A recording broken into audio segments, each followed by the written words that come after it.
السلام علیکم۔ آج کی ویڈیو بہت اہم ہے۔ آج کی ویڈیو میں ہم بات کرنے جا رہے ہیں ہندوستان اور پاکستان کے نازک رشتوں کی۔ یہ وہ نازک رشتہ ہے جو کئی دہائیوں سے ایک ہونے کو تڑپ رہا ہے۔ یہ رشتہ جو ساری دنیا میں اپنا ایک الگ مقام رکھتا ہے، الگ حیثیت رکھتا ہے۔ یہ رشتہ جس پر سب کی نگاہیں لگی رہتی ہیں۔ ہندوستان اور پاکستان کے عوام یہ شروع سے ایک ہونا چاہتے ہیں۔ یہ چاہتے ہیں کہ وہ کراچی کے ساتھ ساتھ ممبئی کے ساحل کی بھی سیر کریں۔ وہ چاہتے ہیں کہ لاہور کی گلیوں کے ساتھ ساتھ دہلی کی جامع مسجد کی بھی سیر کریں، اور وہ چاہتے ہیں کہ کولکاتہ کی رنگینیوں کو اپنی آنکھوں سے دیکھیں، بالکل اسی طرح جس طرح ایک ہندوستانی چاہتا ہے کہ وہ لاہور کی گلیوں میں گھومے، وہاں کی سیر کرے۔ وہ محسوس کرنا چاہتا ہے ناصر کاظمی کو، وہ سننا چاہتا ہے ناصر کی غزل کا یہ شعر کہ یاد کے بے نشاں جزیروں سے تیری آواز آ رہی ہے ابھی۔ وہ سننا چاہتا ہے ابن انشا کا یہ شعر انہی کی گلیوں میں، کل 14ویں کی رات تھی، شب بھر رہا چرچا تیرا، کچھ نے کہا یہ چاند ہے، کچھ نے کہا چہرہ تیرا۔ وہ دیکھنا چاہتا ہے علامہ اقبال کا وہ مزار، جس اقبال کو ہم گنگناتے ہیں، جس اقبال کو ہم اپنے قومی تہواروں میں یاد کرتے ہیں۔ ہم اور ہمارے بچے ہمیشہ پڑھتے ہیں سارے جہاں سے اچھا ہندوستاں ہمارا، ہم بلبلے ہیں اس کی یہ گلستاں ہمارا۔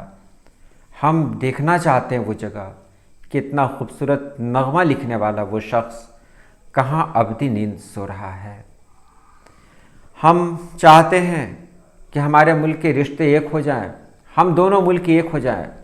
ہم چاہتے ہیں کہ ہمارا ملک ہندوستان اور پاکستان کچھ اس طرح سے ایک ہو کہ ہمارے بیچ میں کوئی سرحد نہ ہو۔ ہم چاہتے ہیں کہ ہماری صبح اگر دہلی میں ہو تو ہماری شام اسلام آباد میں ہو۔ ہم چاہتے ہیں کہ اسلام آباد میں بیٹھے ہوئے ہمارے ہزاروں دوست جو ہماری طرف آنکھیں لگائے ہوئے ہیں، ایک بار دوڑ کر جائیں، ان کو گلے سے لگا لیں۔ بالکل پاکستان والے بھی ایسا ہی چاہتے ہوں گے، لیکن ہمارا رشتہ بہت نازک ہو چکا ہے۔ یہ رشتہ ایک ایسا رشتہ ہے جسے سیاست نے اپنی گود میں لے لیا، اور اس کی ہمیشہ سے یہ کوشش رہی کہ ہندوستان اور پاکستان کا رشتہ کبھی بہتر نہ ہو۔ دونوں ملک کے عوام چاہتے ہیں کہ ہم مل جائیں، لیکن ہمارے سیاستداں کبھی نہیں چاہتے کہ ہم ملیں، کیونکہ ان کی سیاست کی روٹی اسی نازک رشتے پر سینکی جاتی ہے۔ اگر یہ رشتہ بہتر ہو گیا تو بہت سارے ایسے ہیں جن کی سیاست ہی ختم ہو جائے گی، وہ چاہے بھارت کے ہوں چاہے پاکستان کے ہوں۔ بھارت کے ہندو اور مسلمان، سکھ یا عیسائی، سبھی چاہتے ہیں ایک بار ہم وہ جگہ دیکھ لیں جس کے بارے میں علامہ اقبال نے کہا تھا، نانک نے جس چمن میں وحدت کا گیت گایا، کہاں ہے گرو نانک۔ وہ جگہ کون سی ہے جہاں گرو نانک آرام فرما رہے ہیں؟ اور بھی بہت ساری چیزیں ہیں۔ ہم لاہور کی ان گلیوں میں بھٹکنا چاہتے ہیں، بالکل اسی طرح جس طرح ہم دہلی کی گلیوں میں بھٹکتے ہیں۔ ہم اسی طرح کراچی کی سڑکوں پر سیر کرنا چاہتے ہیں جس طرح ہم ممبئی کی سڑکوں پر سیر کرتے ہیں۔ ہم نے ممبئی کا ساحل دیکھا، لیکن کراچی کا ساحل دیکھنے کی تمنا اب بھی ہمارے دل میں ہے۔ بالکل یہی سوچ پاکستان والوں کی بھی ہوگی، پاکستان کے ان لوگوں کی ہوگی جن کے سینے میں محبت بھرا دل دھڑکتا ہو۔ دونوں ملک میں کچھ ایسے لوگ ہیں جو ایک دوسرے ملک سے بہت زیادہ نفرت کرتے ہیں، لیکن یہ بہت کم لوگ ہیں، بہت کم۔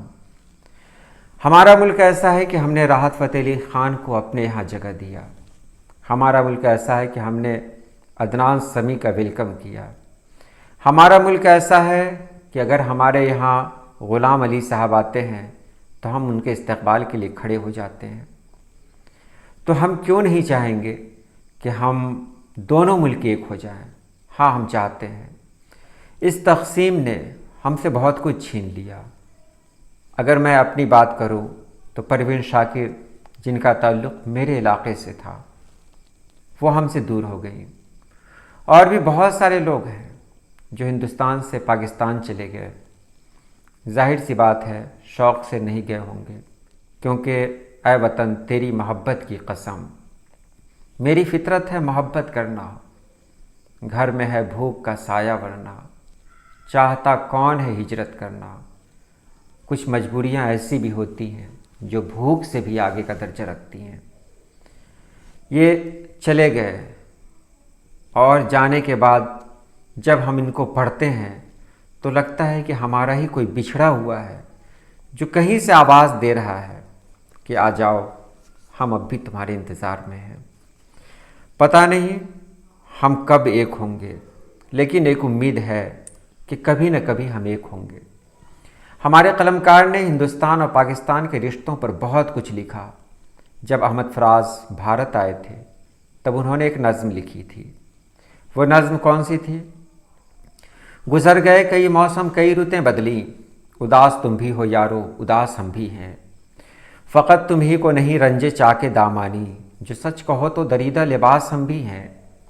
تمہارے بام کی شمع بھی تابناک نہیں، میرے فلک کے ستارے بھی زرد زرد سے ہیں، تمہارے آئینہ خانے بھی زنگ آلودہ، میرے سراہی و ساغر بھی زرد زرد سے ہیں۔ نہ تم کو اپنے خد و خال ہی نظر آئیں، نہ میں یہ دیکھ سکوں جام میں بھرا کیا ہے، بصارتوں پہ وہ جالے پڑے کہ دونوں کو سمجھ میں کچھ نہیں آتا کہ ماجرا کیا ہے۔ تمہیں بھی ضد ہے کہ مشق ستم رہے جاری، ہمیں بھی ناز کے جور و جفا کے عادی ہیں، تمہیں بھی زوم مہا بھارتا لڑی تم نے، ہمیں بھی فخر کہ ہم کربلا کے عادی ہیں۔ اور آخری میں انہوں نے کیا کہا تھا کہ تمہارے دیس میں آیا ہوں دوستو اب کے، نہ ساز و نغمہ کی محفل نہ شاعری کے لیے، اگر تمہاری اناہی کا ہے سوال تو پھر چلو میں ہاتھ بڑھاتا ہوں دوستی کے لیے۔ یہ احمد فراز کے الفاظ تھے۔ یہ الفاظ، یہ شاعری ان کے دل سے نکلی تھی۔ ایک کرب ہے اس میں، ایک بے چینی ہے، ایک تمنا ہے، ایک خواب ہے، سب کچھ اس شاعری میں ہے۔ اس کا جواب دیا تھا علی سردار جعفری نے۔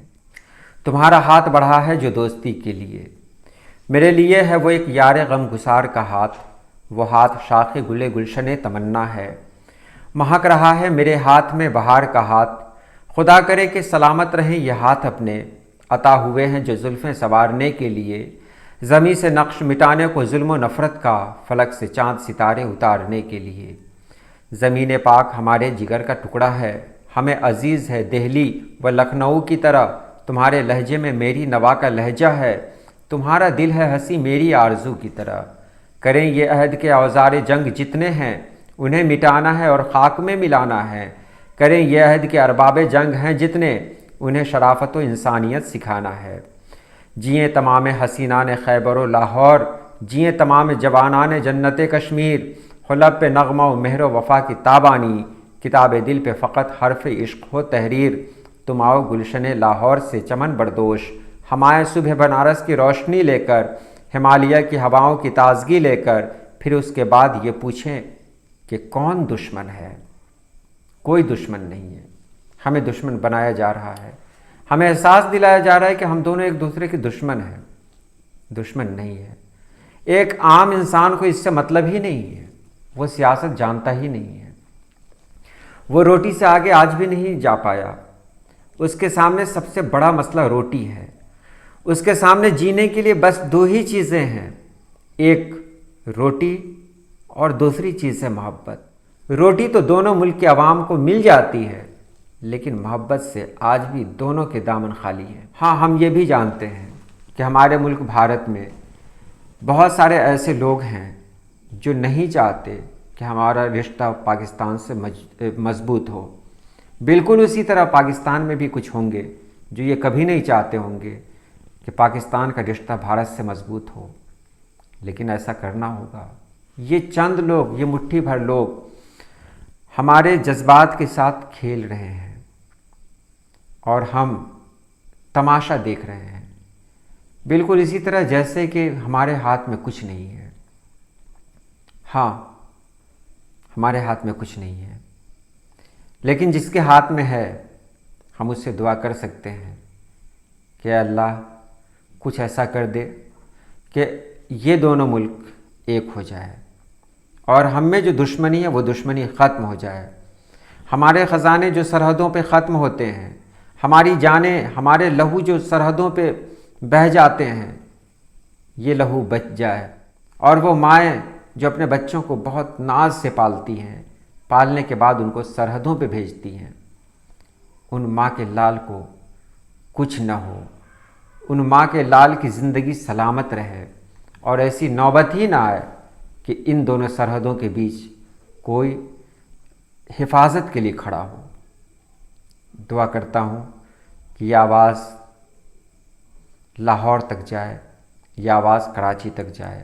بہت تکلیف ہوتی ہے جب ہندوستان میں کھڑے ہو کر پاکستان کا نظارہ کیا جاتا ہے، ایک احساس ہوتا ہے کہ ہمارا ایک ادبی رشتہ ہے، ہمارا ایک ثقافتی رشتہ ہے، بہت سارے رشتے ہیں ہمارے درمیان، لیکن یہ سرحد ہے نا، یہ سرحد اتنی مضبوط ہے جسے پار کرنا کم سے کم ہم جیسے کمزور انسانوں کے لیے ناممکن ہے۔